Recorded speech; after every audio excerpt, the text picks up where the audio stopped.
What's going on, YouTube? Luke here with Clean Automotive Detailing, and as some of you may know, this is Tesla weekend. For those of you that don't know, one of my clients has a Tesla Model 3, and he has been gracious enough to let us take it for a weekend to test it out. So this is going to be a video of what it is like to live with a Tesla.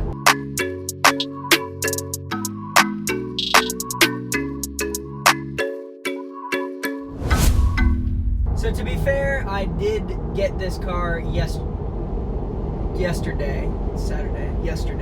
I picked it up yesterday afternoon, and I didn't want to start recording right away because I've driven these cars before, but not in any manner of familiarity over the course of time. So I drove it home. It was beautiful outside, and I got home and it started raining, and it was dark, so I couldn't record yesterday anyways. But that's fine because now I'm pretty familiar with the car. I'm used to it. I love it. I want one. I am currently on my way down to Columbia, South Carolina. My sister's boyfriend has a race down there, so we're going down to see him. So I thought this would be a great little stretch of 60 miles to do a quick little video on how amazing this car is. If you know me, you know I'm a crazy Tesla fanboy. Story time! About 5 or 6 years ago, I had a chance to drive a Model S P80 or P85. Don't remember, not important. And I cannot stress enough that I am not being hyperbolistic. We're gonna go with hyperbolistic. I'm not exaggerating when I say that that car changed my life. It did, just a little bit, it did. It changed my perception of what the future of cars is going to be like, what it could be like. Because as a car nut my entire life growing up, I specifically remember that someone asked me when I was like 8 years old, like what my first car was going to be, like what would I want my first car to be. I was like, well, Dodge Viper, obviously. As a 6-year-old does, right? 1997, I was 6 years old, I had posters on my walls, and I had dreams in my heart. So anyways, prior to driving this Tesla, I had driven some fast cars. In high school, I had a pretty modded out Mustang. It was probably pumping out 460 horsepower or something like that.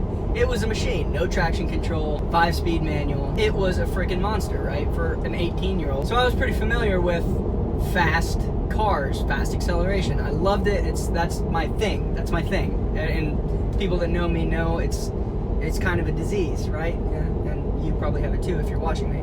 So I get in this Model S. We go out of the neighborhood. My uncle's in the passenger seat next to me. We start going around the corner. He says, punch it.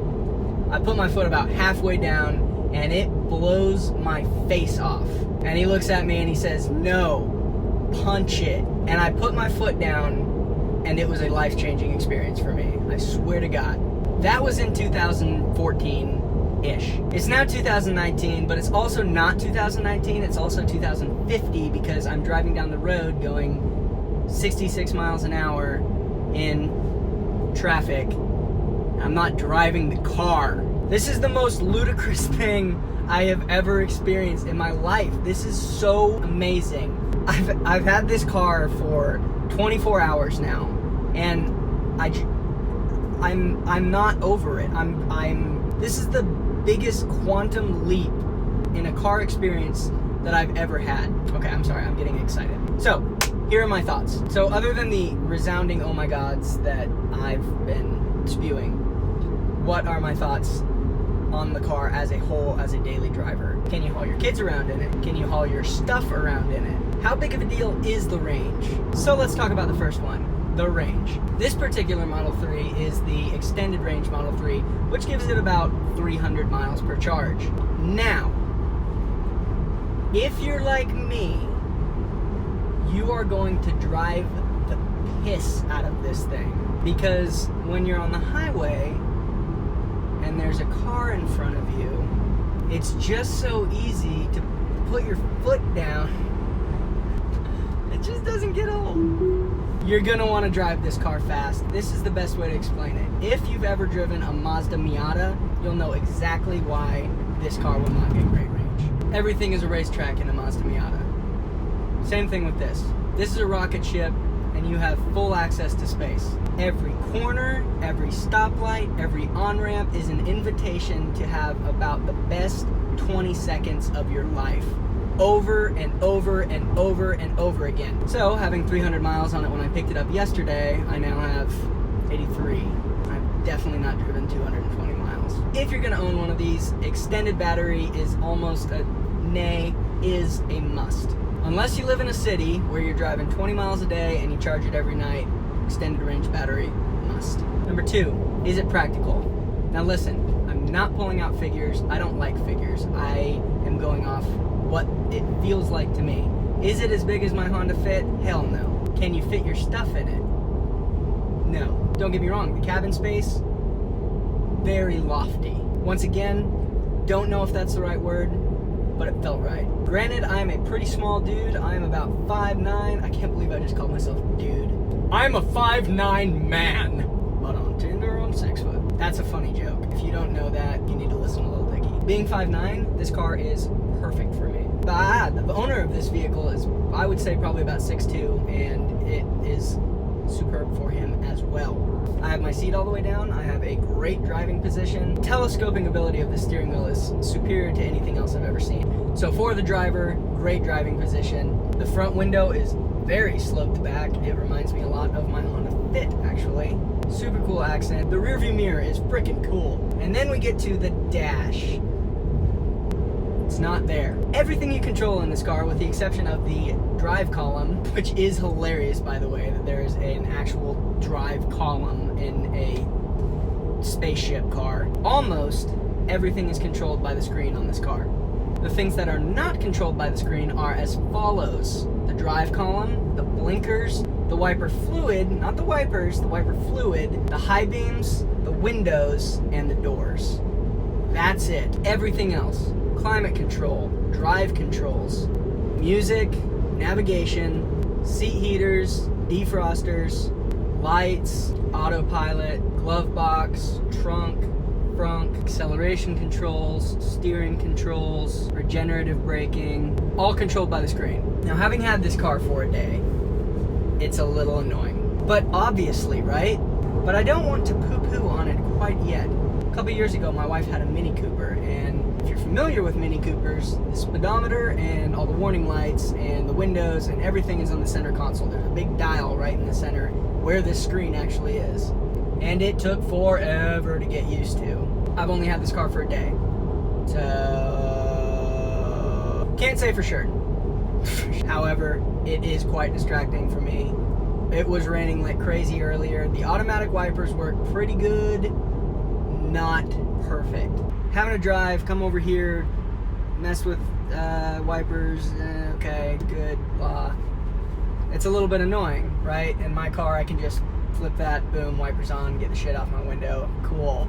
Climate controls is another one. If I want to change the direction of the airflow, I got to go in here and there's a little screen that shows a little animation of where the air is blowing, right? And it's cool, but I kind of miss my little, and it's very neat. It's counterintuitive. This also brings up another point. This car is not smooth enough to warrant having everything on a touchscreen. If I go over that bump, and I've got my finger up there pressing something, it's like opening a web page and then hitting an ad right when it finally loads. So I'm actually pulling into a supercharging station right now. This is so cool. All right, so we're at a supercharger right now. We were at 60 miles left of range, and it's now been 8 minutes and we're up to 108. So here's another one of the biggest deciding factors of buying one of these things. Is it worth it? As of right now, the way that it's charging, I would say yes. And if you have a capability of running 220 out of your house and you can charge it at your house every night, this wouldn't even be an issue unless you're going on a long road trip, right? However, I do go on road trips. My folks live down in Atlanta, and we go down there pretty often. It's about 220 miles to Atlanta. So a round trip there would include a supercharging station. I don't know where the supercharging station is. If it was near, sure, it'd be handy. You stop in for 30 minutes, you get your charge, and you go on. And one thing that Tesla's done is to strategically position these charging stations around, you know, restaurants and entertainment and things like that, which is great and all, but, you know, if you want to get where you're going, you're kind of screwed. It's just like anything else. Everything has a cost. In this case, you get what appears to be a spaceship that also happens to be a rocket for about $50,000. Where's the cost? Charging. While we're here, I'll show you the dash. big old screen, couple stalks here and here, and 2 buttons on the steering. I didn't mention these earlier. 2 buttons on the steering wheel, up, down, left, right, click on both. So this one controls the music, volume up, volume down, track left, track right, whatever. And this one controls like the voice control. It controls the distance between you and the car in front of you. And it also controls the steering wheel and mirrors, which you then have to go into driver settings, over here, mirrors, come over here, watch them go down. So it's cool, but it's not practical. You have to go into a screen, you gotta do this, you gotta do that, then you gotta come over here, you gotta move your mirrors up and down. Okay, right one, over here, move it up and down. And then you gotta exit out of the screen, then you gotta get back in your navigation or whatever. I am being so picky, but it is just not quite intuitive enough yet. It's not better than just reaching up and pressing left mirror, left, right, up, down. It's just not. I'm just being fair.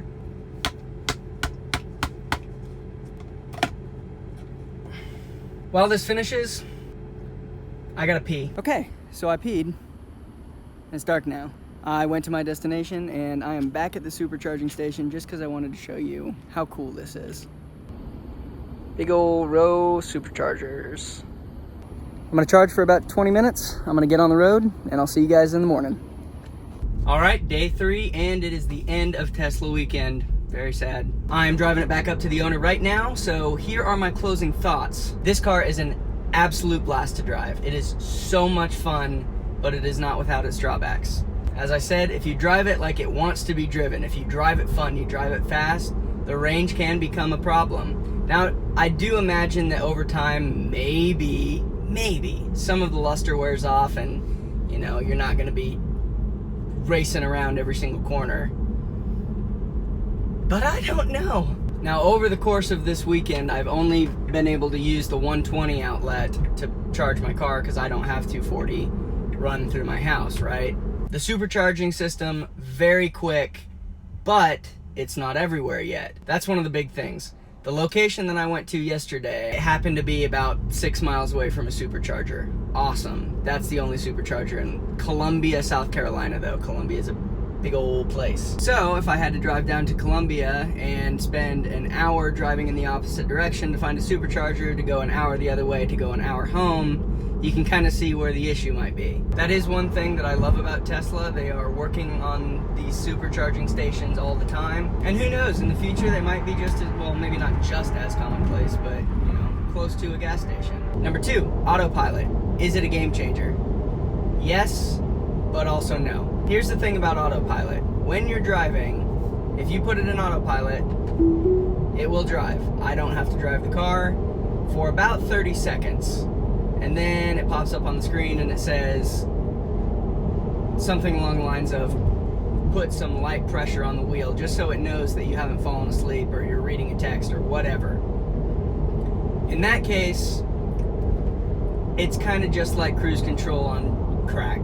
I should say speed, that's much better. It's cruise control that steers that you also have to pay attention to, and I get it, the automatic steering is still in beta, but in stop and go traffic, that is where it really shines. Yesterday when I was driving up to Charlotte, I got stuck in stop and go traffic for about 3 miles, didn't touch the wheel, didn't touch the gas pedals. It was incredible, especially if you're not in a hurry, you're not worried about people cutting in front of you, which they will. So autopilot, very cool, but kind of a party trick for now. The interior is very cozy.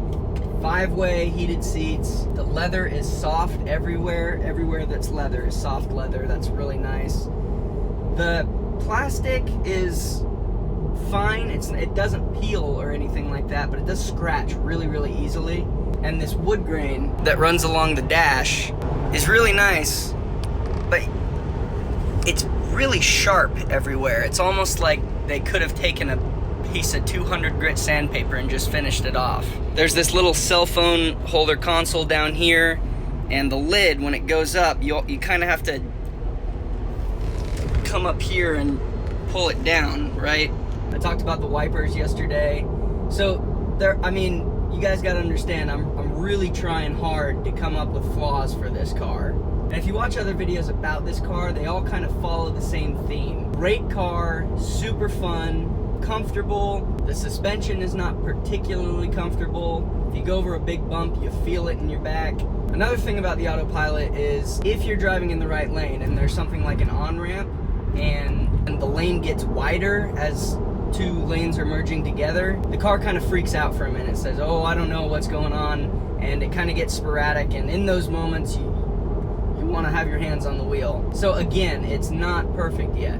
I also was driving it in just an absolute torrential downpour. It worked just as well in the downpour in the night as it did during the day. So when it sees the lines perfectly. And the final thing I'll say about the autopilot is it is just outrageous how quickly I've learned to trust this car. When I picked it up on Friday and I tried it out, I was terrified the whole time. And yesterday when I was driving down to Columbia, I mean, it was a matter of 30 hours and I had just completely put all my trust in this car. The cabin noise is, I mean, kind of middle of the road actually. You'd think for being electric that it would just be absolutely silent, but the road noise is noticeable. I wouldn't say it's, you know, any worse or any better than, you know, your Honda Accords. And you got to remember, it isn't completely silent. You can still hear the whine of the motors. Again, small thing for me, it does not bother me at all. I kind of like it. It sounds like I'm driving a spaceship. It's kind of cool. The last thing I will say about this is that I do not like the RFID key card. So when you get this car, there is no key. You get one of these. You get a Tesla RFID card, and to drive the car you have to take it and put it down next to the console. It has to read on the console. Again, not a big deal, not any different than having to take a key out of your pocket and put it into ignition. Actually probably better. But because I'm playing devil's advocate, it would be super nice to not have to get in the car, take out your wallet, and it will work if it's in your wallet, put the wallet on the console, then be able to drive. It'd be nice to just sit in the car, press drive, and go. So guys, that is it for my Tesla weekend. Thank you so much for watching. This drive, this car, these past 3 days have been eye-opening into what car ownership can be like. I mean, it isn't just a publicity stunt. This is the future. This is the future of cars, 100%. I'm gonna go out on a limb and say, if you argue that this is not the future of transportation, you're wrong. You're absolutely wrong. This is what we are going to be driving in the future. Whether we actually are going to be driving it or it will be driving itself, that's a different question. And I think a lot of us car guys kind of get bummed with the notion of a future of just automated cars, but I think that there might be a silver lining, and maybe I'll go into that in another video. So what is the clean verdict? Should you buy this car? If you're not taking road trips every day, if you're kind of staying in your local area, you know, traveling 100 miles a day, absolutely, 100% unequivocally, yes. This car is phenomenal. And since I've been introduced to this car about a year ago, you know, I've been thinking about what kind of my next car is gonna be, and I've been going back and forth between, do I want something like this, or do I want, you know, something like another Mustang or a Camaro or a Corvette or something like that. And these last 3 days have made up my mind better than any test drive ever could.